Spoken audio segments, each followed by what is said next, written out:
Apa kabarnya teman-teman? Semoga badan dan dompetnya sehat selalu ya. Juga urusannya lancar jaya. The Blind Sword atau judul lainnya Defiant, rilis tahun 2022. Boleh dong ya, kita sekali-sekali membahas film tentang dunia persilatan. Udah lama nih gak bahas film kungfu. Berkisah tentang seorang pendekar buta yang bisa membunuh musuhnya dalam 10 langkah. Orang buta ini diremehkan dan kadang-kadang tak dianggap. Tapi dulu dia pernah dijuluki Dewa Wabah, bekas komandan militer yang membawa kematian setiap dia berperang. Gara-gara seorang gadis muda dilecehkan dan dibuat menderita oleh seseorang dari keluarga kaya. Pendekar buta ini kembali membantai dan membasahi tanah dengan darah. Dibintangi oleh Xia Miao, Gao Weiman, Xiang Hao, dan Zhang Di. Disutradarai oleh Yang Binjia. Sebelum mulai, kita putar bumpernya.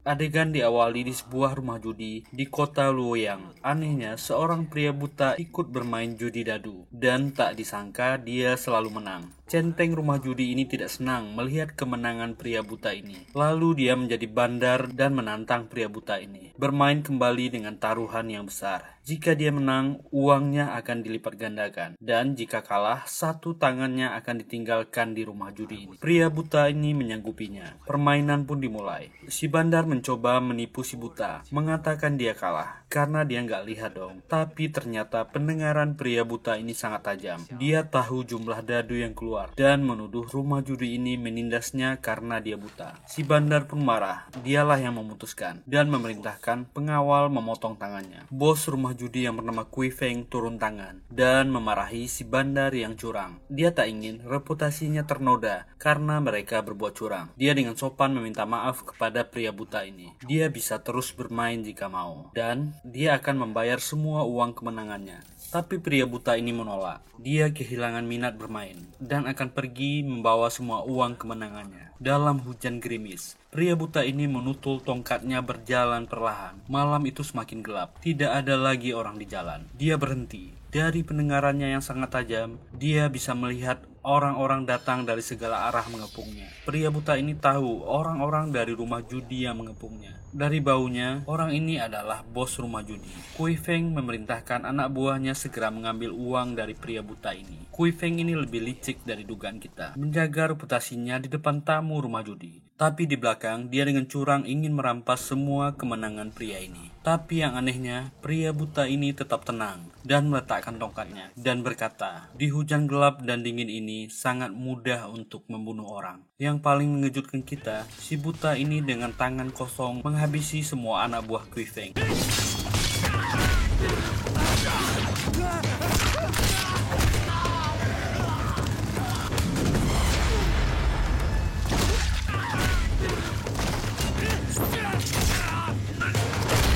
Dengan dingin dia bertanya, di mana gadis itu? Inilah Blind Sword atau Defiant. 1 bulan yang lalu di kota Liang, kita akhirnya tahu pria buta ini bernama Chen Xia. Tidak ada yang tahu dari mana dia datang. Dia tiba-tiba muncul menjadi pemburu hadiah. Orang-orang tidak tahu dari mana asal orang ini. Saat dinasti Han baru naik mengambil kekuasaan, di mana-mana banyak penjahat berkeliaran. Pemerintah sengaja membiarkan orang-orang dari dunia persilatan menangkap para penjahat. Di desa Liang, gadis pembuat arak yang bernama Nian sedang menyusun perjamuan dan memberi hadiah kepada anak-anak. Nian akan menikah hari ini. Dia membuat perjamuan sederhana untuk penduduk desa di depan rumahnya, yang juga toko araknya. Gadis ini sebatang kara di desa Liang. Gadis cantik ini baik dan ramah kepada penduduk di sekitarnya. Anak-anak di desa Liang sangat suka kepadanya karena Nian senang membagikan makanan. Kebetulan, Chen Xia lewat di depan toko Nian dan mencium bau harum arak. Mengambil kantong araknya, dia berbicara, ingin membeli arak di toko gadis ini. Nian menjawab, dia tak menjualnya hari ini.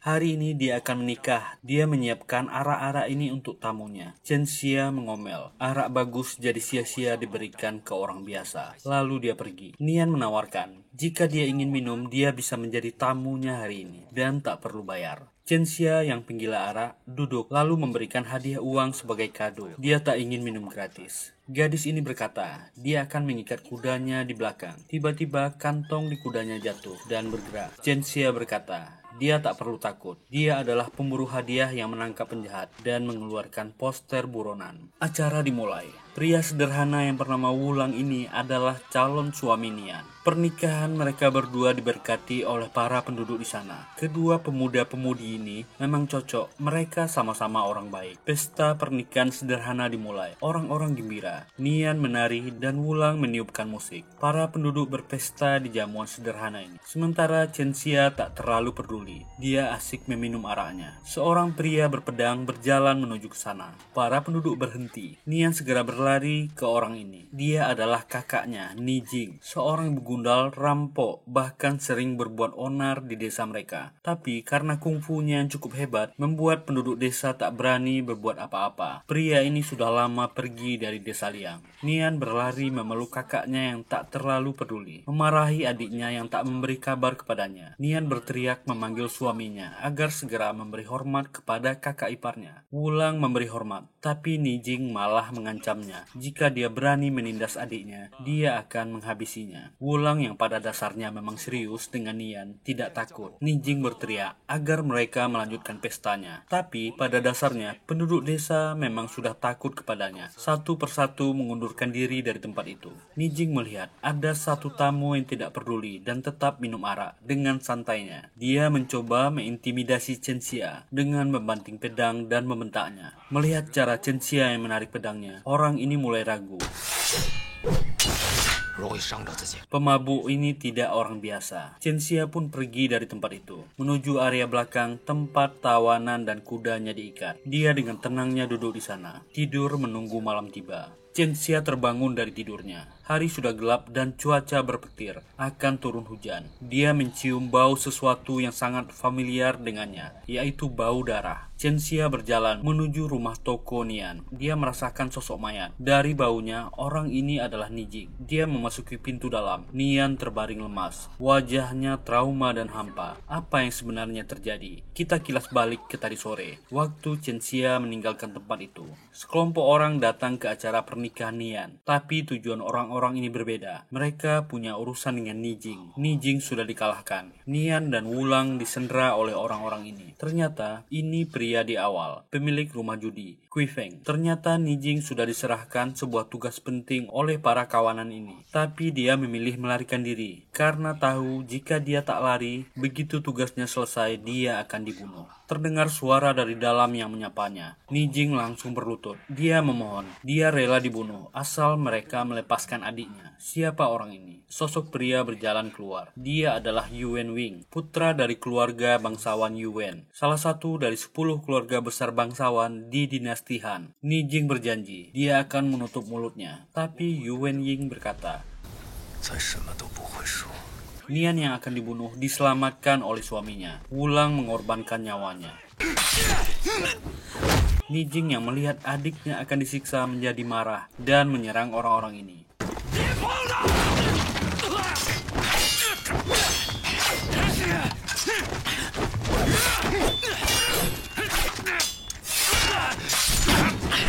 Yuan Wing melirik pria aneh ini, dan pria buas yang berdandan aneh ini menyerang Ni Jing. Kalau di cerita-cerita kungfu karangan Kulung dan Qin Yong, orang-orang seperti ini berasal dari suku Miao.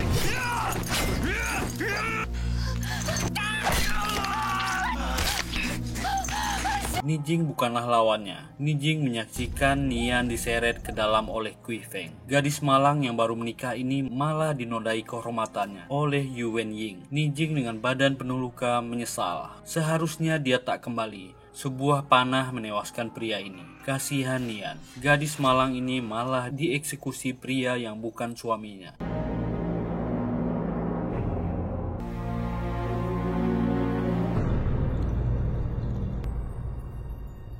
Sebenarnya, Nian setelah dinodai, dicekik oleh Yuan Ying, menyangka gadis ini telah mati. Tapi, karena lehernya memiliki tulang yang keras, secara ajaib dia selamat dan diobati oleh Chen-xia. Pagi pun tiba. Chen-xia pun bergerak menuju kantor pengadilan desa Liang. Dia akan mengambil hadiahnya. Para petugas yang sedang berada di luar memperhatikan Chen-xia yang masuk ke kantor mereka. Ketika masuk, mereka melihat Chen-xia sudah membuka karung kainnya dan berkata, "Pria ini adalah pelaku pembakaran di 18 desa di daerah Changzhou. Kekaisaran menawarkan hadiah 500 gram emas untuk orang ini. Dia adalah pemburu hadiah resmi dari pengadilan kekaisaran." Para pegawai ini awalnya agak ragu-ragu tentang kebenaran cerita Chen-xia. Bagaimana mungkin orang buta bisa jadi pemburu hadiah? Kepala pengadilan cabang desa Liang ini memeriksa dan mencocokkan wajah buronan. Itu sama. Ternyata Chen-xia juga tahu salah seorang penjahat bersembunyi menjadi pegawai pengadilan kota Liang. Chen-xia bekerja. 你们哪个是张白水？妈，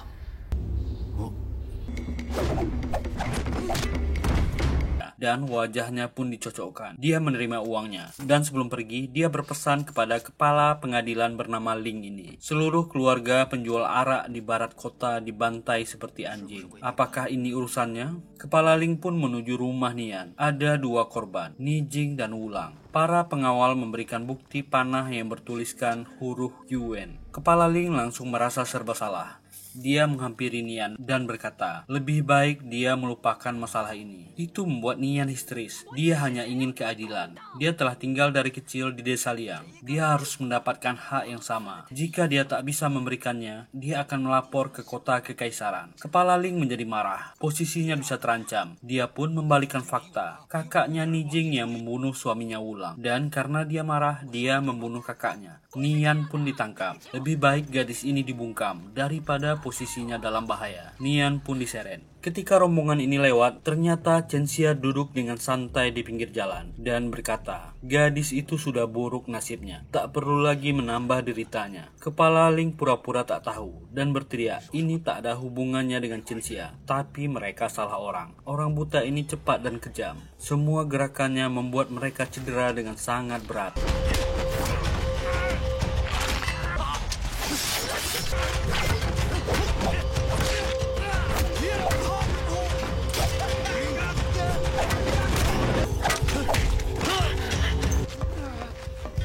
Kepala Ling memohon, dia tak akan bisa ikut campur. Tapi pukulan Chen-xia berbicara. Nian yang menyaksikan Chen-xia sangat jago bertarung ingin membayarnya berapapun untuk membalas dendam. Chen-xia menolaknya. Gadis ini tak kehabisan akal. Dia ingin ikut dengan Chen-xia menuju Luoyang. Dia ingin melapor di sana. Gadis ini berlutut, menangis lalu memohon. Chen-xia dengan berat hati membawa Nian. Sinematografi di film ini sangat indah. Pemandangan yang tidak biasa antara orang buta yang menuntun gadis cantik di kudanya. Nian selama di perjalanan selalu ingin tahu tentang Chen-xia, tapi dia tak pernah menjawabnya. Kota Luoyang, salah satu 4 kota besar di Kekaisaran Han. Chen-xia menyuruhnya mengulangi apa yang diberitahunya. Dia harus ke alun-alun pasar timur, membunyikan lonceng keadilan di depan pintu gerbang pengadilan kota Luoyang. Nanti akan ada orang yang akan membantunya. Nian sangat berterima kasih dan memberikan arak buatan terakhirnya, lalu pergi dari sana. Gadis ini adalah Qin Yang, seorang penyanyi dan pemain musik di rumah hiburan Leong. Banyak pemuda dan pejabat di kota Luoyang jatuh cinta dan ingin memiliki gadis ini, tapi dia tak pernah memperdulikannya. Sebenarnya gadis ini punya identitas lain. Dia memasuki rumahnya. Chen-xia sudah berada di kamarnya. Apakah mereka saling kenal dan punya hubungan yang lain? Jadi, Qin Yang ini adalah kontraktor atau pemberi info buronan-buronan berbahaya kepada Chen-xia. Qin Yang memberitahu, 3 hari lagi dia akan berangkat. Ada buronan berikutnya yang akan dia kejar. Dari tubuhnya yang penuh luka, kita tahu orang ini sudah sering menghadapi situasi hidup dan mati. Jadi, tujuan Chen-xia mengumpulkan uang adalah untuk mengobati matanya yang luka. Semua uang dititipkan kepada Qin Yang. Qin Yang berkata, tugas ini bayarannya sangat besar. Cukup untuk membayar tabib kekaisaran untuk mengobati matanya. Qin Yang meyakinkan Chen-xia, tabib ini adalah saudara seperguruan gurunya. Karena koneksinya, tabib ini mau mencoba mengobati mata Chen-xia. Dari pembicaraan mereka, kedua orang ini punya hubungan di masa lalu. Qin Yang sepertinya bawahan Chen-xia di sebuah pasukan yang kita belum tahu apa itu. Rupanya, Qin Yang juga seorang tabib yang bisa mengobati para kenalannya. Seorang pria paruh baya bernama San Lang masuk ke ruangan. Tangannya terluka tusukan. Dia mengutuk seorang gadis muda yang melukainya. Orang ini bekerja di keluarga Yuan. Siapa yang berani melukainya? Tanya Qin Yang. San Lang menceritakan, hari ini di kediaman Yuan Ying, Jenderal Go, salah satu jenderal di Kekaisaran Han, berkunjung ke kota Luoyang. Dia bermaksud membicarakan pernikahan putri ketiganya dengan anak keluarga Yuan. Di tengah acara, Nian tiba-tiba masuk dan berkata bahwa Yuan Ying adalah pembunuh dan orang yang menodainya. Dia berteriak meminta keadilan. Yuan Ying ingin membunuhnya, tapi dihalangi oleh Jenderal Go. Dia akan menanyakan sendiri. Masukkan Nian ke dalam tahanan. Chen Xia yang hendak mau pergi mendengar cerita dari mulut San Lang bahwa Nian sudah jatuh ke tangan Kui Feng, pemilik rumah judi, atas perintah Yuan Ying. Chen Xia lalu menyuruh pria ini pergi. Qin Yang akhirnya mendengar cerita apa yang terjadi di desa Liang. Wanita ini memberi nasihat. Dia tak bisa mengganggu keluarga Yuan. Keluarga Yuan sangat berjasa ketika terjadi pemberontakan di kota Luoyang. Mereka diberi jabatan strategis di kota Luoyang dan langsung menjadi 4 keluarga besar di kota Luoyang. Qin Yang sepertinya kesal melihat Chen Xia yang tak peduli. Wanita ini marah menyuruh Chen Xia segera pergi untuk menyelesaikan tugasnya. Chen Xia memang pergi menuju keluar kota Luoyang, tapi tiba-tiba dia berbalik. Hatinya tak tega meninggalkan gadis malang ini. Saat itulah kita kembali ke adegan awal film, setelah dia dari rumah judi dan menghajar pasukan Kui Feng di tengah hujan. Kui Feng disiksa dengan sangat keras agar menunjukkan lokasi Nian, tempat pembuangan mayat di kota Luoyang. Disinilah mayat-mayat penjahat dan orang tak dikenal di kota Luoyang dibakar. Dengan tongkatnya, Chen Xia menelusuri tempat itu. Dia mencium bau darah yang sangat pekat. Instingnya sangat tajam. Ternyata ini adalah pria aneh dari suku Miao. Pertarungan pun terjadi. Orang ini sangat cepat. Ilmu ginkangnya cukup tinggi.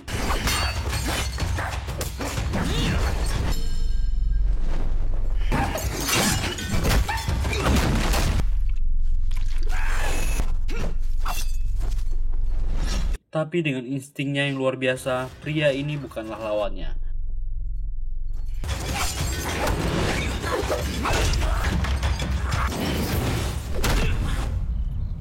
Chen Xia memanggil nama Nian. Dia mendengar suara nafas yang sangat lemah. Nian dikurung di sebuah kurungan besi, kejam sekali. Gadis ini diperlakukan seperti binatang, dibunuh perlahan. Tangannya ditusuk dengan besi, agar darahnya habis secara perlahan. Nian dengan lirih berkata, dia tak bisa melawan. Mereka menodainya bersama-sama. Nasib gadis ini malang sekali. Dari awal film, kita belum melihat Chen Xia menarik pedangnya. Siapa sebenarnya orang buta ini?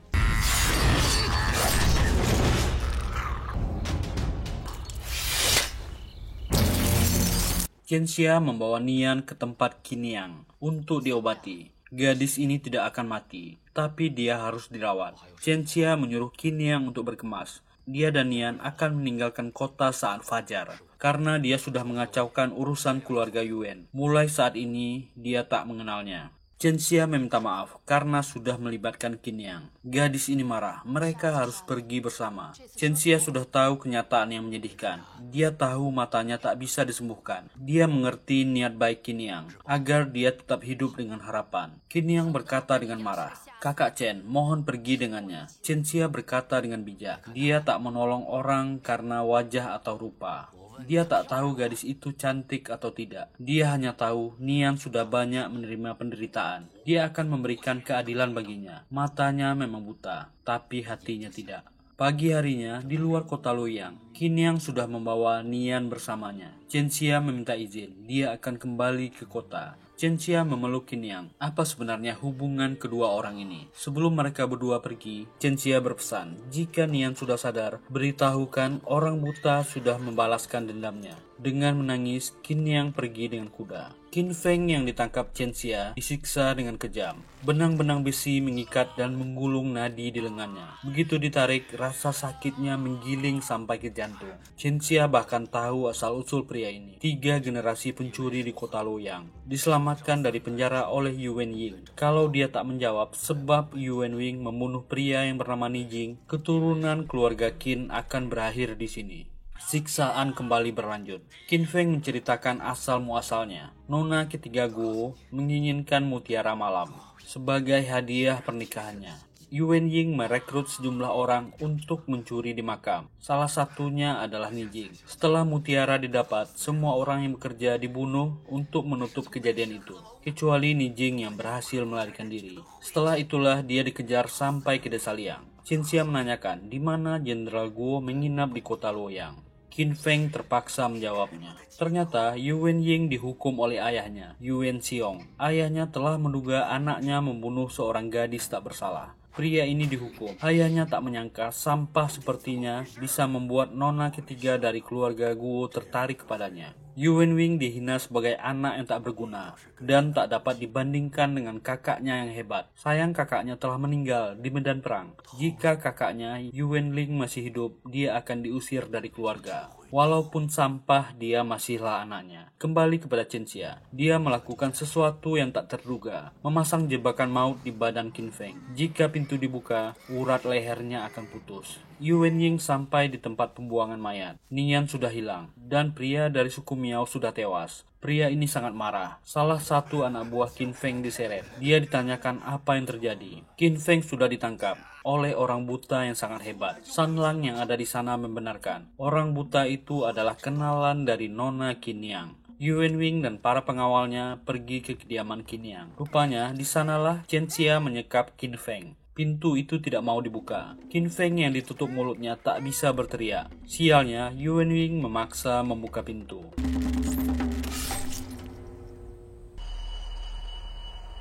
Di sebuah rumah di tengah hutan, Nian sudah sadar. Dia memberitahukan kepada gadis ini untuk pergi keluar hutan ke arah selatan. Sudah ada orang-orang yang menunggunya. Mereka akan mengantarkannya ke desa Liang. Nian penasaran siapa Chen Xia sebenarnya dan kenapa dia membantunya. Qin Yang menjawab, karena dia sama menderitanya seperti dirimu. Qin Yang akan kembali ke kota Luoyang dan memberitahu Nian untuk bergerak terus ke selatan karena keluarga Yuan akan mengejarnya. Yuan Ying memberikan perintah kepada seluruh pasukannya. Si buta sengaja menentangnya dengan membunuh Qin Feng. Atur penyergapan di sekeliling kota, jangan sampai dia lolos. Dan atur sebagian orang untuk mengejar Nian. Qin Yang kembali ke kota Liang dan dia tertangkap dalam perjalanan karena hubungannya dengan Chen Xia sudah diketahui oleh Yuan Ying. Penginapan Min. Disinilah Jenderal Guo dan pasukannya menginap. Chen Xia dengan santainya masuk. Seorang pelayan menghalangi. Chen Xia berkata, dia mencari bos orang-orang yang sedang makan. Para pasukan ini berhenti makan dan menghampiri Chen Xia. Chen Xia berkata, bawa dia kepada Jenderal Guo. Tentu saja orang-orang ini menolak dan menyuruhnya pergi. Yang terjadi adalah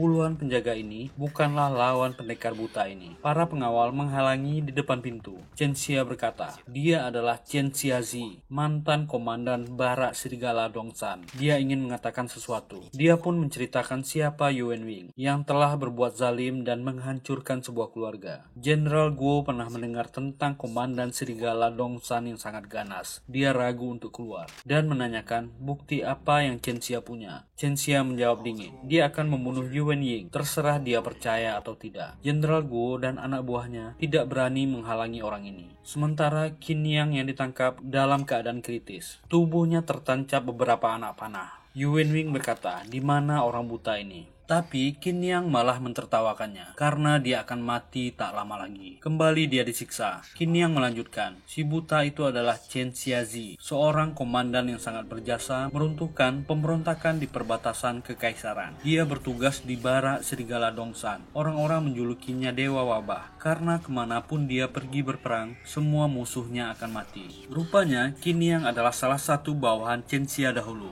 Makanya gadis ini sangat setia kepadanya. Qin Yang berbisik, dialah yang membangunkan dewa kematian ini. Bersiaplah untuk mati. Setelah Qin Yang tewas, pengawal wanita berpedang ini masuk dan mengatakan si buta telah muncul di penginapan Min, tempat Jenderal Guo menginap. Yuan Ying dan ayahnya bermaksud berkunjung ke tempat Jenderal Guo. Dua orang perwakilan turun dan memberitahu Jenderal memerintahkan untuk membatalkan pernikahan. Yuan Xiong yang ingin protes ditampar dan Yuan Ying disiksa oleh ayahnya yang marah. Dia sudah payah-payah membangun hubungan dengan Jenderal Guo. Sekarang semuanya hancur karena anak sampah sepertinya. Yuan Ying menahan pukulan ayahnya dan pria kejam ini membunuh ayahnya sendiri yang selalu menyalahkannya.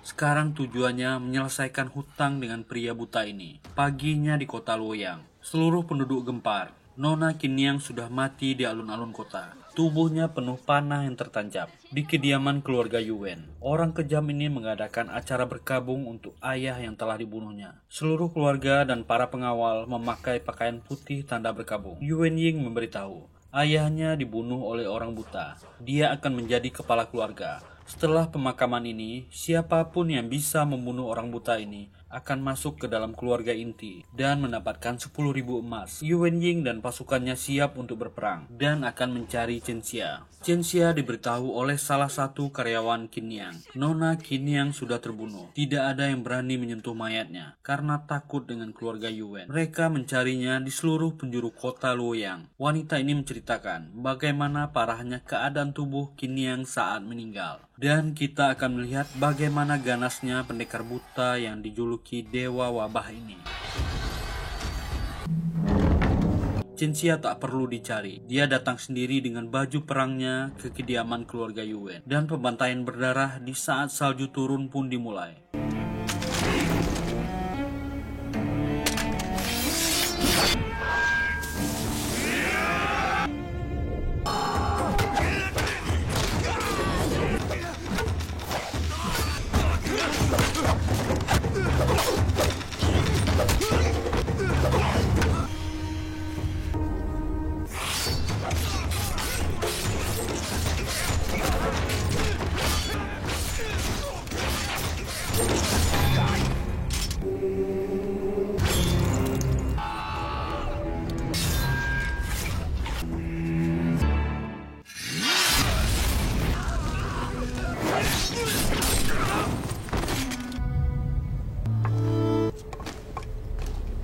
Salju putih akan berwarna merah hari ini. Chen Xiazi dengan santai memasuki gedung kediaman dan kepala pasukan wanita ini menyerangnya. Pedang-pedang bergerak cepat.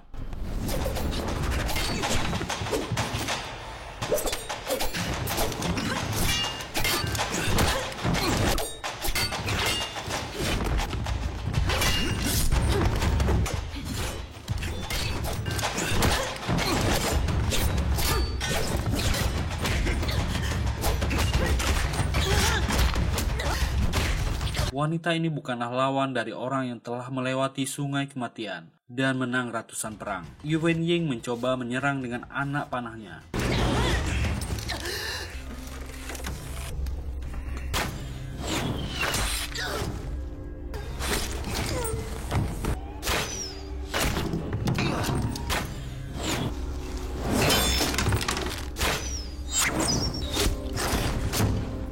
Beberapa panah mengenai kaki dan badan Chen Xia.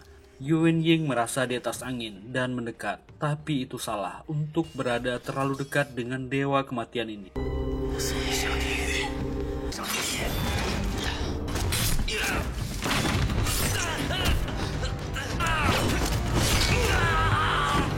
Seluruh urat nadi di tangan dan kakinya putus.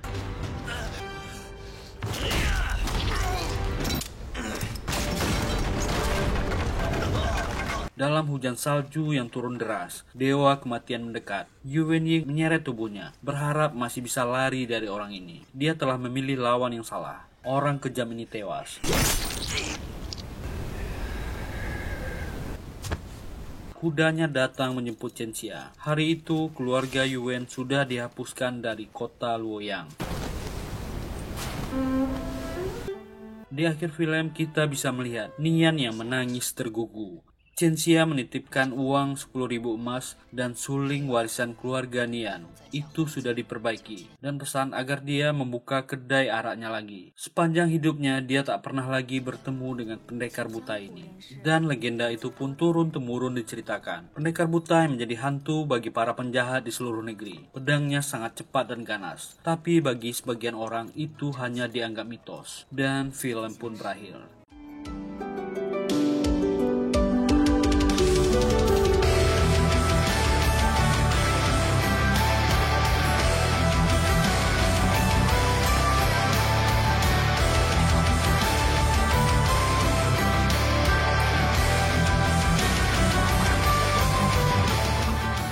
Bagaimana teman-teman film tentang dunia persilatan? Filmnya sangat epik, gambarnya sangat indah, dan adegan laganya nggak main-main. Semoga terhibur menonton film laga ini. Terima kasih sudah meluangkan waktunya. Jika suka dan terhibur dengan video ini, silahkan tekan tombol like, subscribe, dan nyalakan loncengnya. Semoga sehat, semoga harinya bahagia. Bye.